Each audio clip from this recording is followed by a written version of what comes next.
The new economic policy has been a milestone of our society for decades, a policy I've fully supported and admired. Its original objectives are still relevant, but it is time to review its implementation. We will chase the same goals, but transform the way we do things. Our renewed affirmative action policy, therefore, will be built on 4 principles. It must be market-friendly, it must be merit-based, it must be transparent, it must be needs-based. For instance, one important consideration will be developing a competitive and transparent tender process with set and clear rules for the whole Bumiputera community, made of both Malay and other indigenous groups.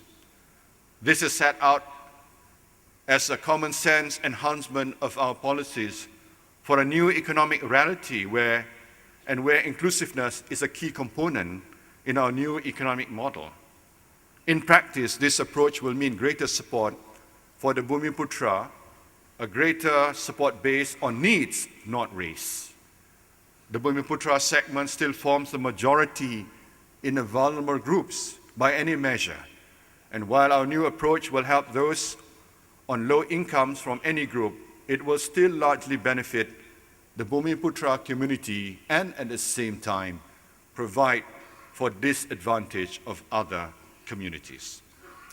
In assessing the results, fair distribution must encompass the whole spectrum of measuring wealth, such as equity ownership, other financial and non-financial assets, and access to wealth-creating opportunities, such as long-term concessions and contracts.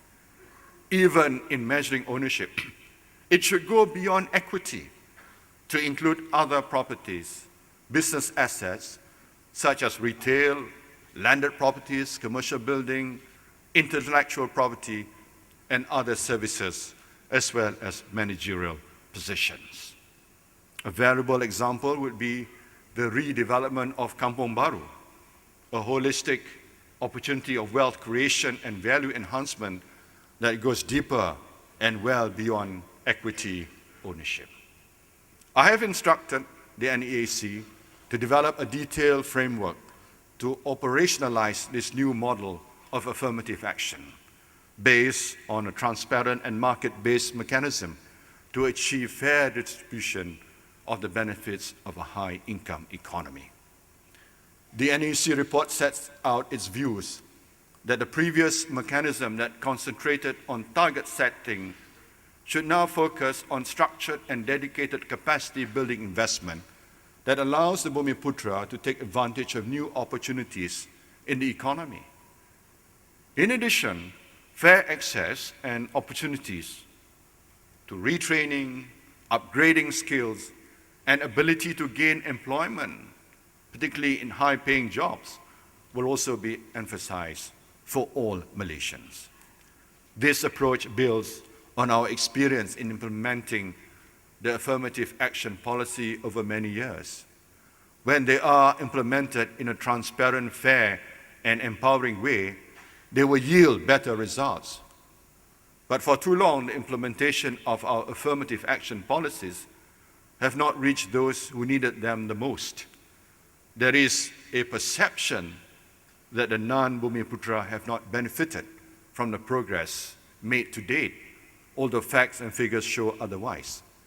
Therefore, the new principles of affirmative action stated earlier, we need to change this perception.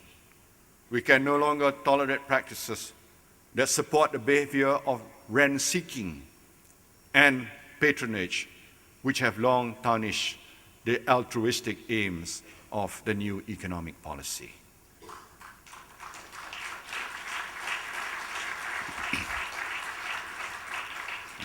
Strong support for that. Inclusiveness, where all Malaysians contribute and benefit from economic growth, must be a fundamental element of any new economic approach.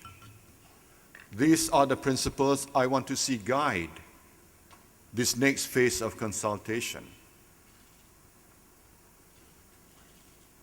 Can we build a new model that creates a high-wage, sustainable and inclusive economy where together we prosper?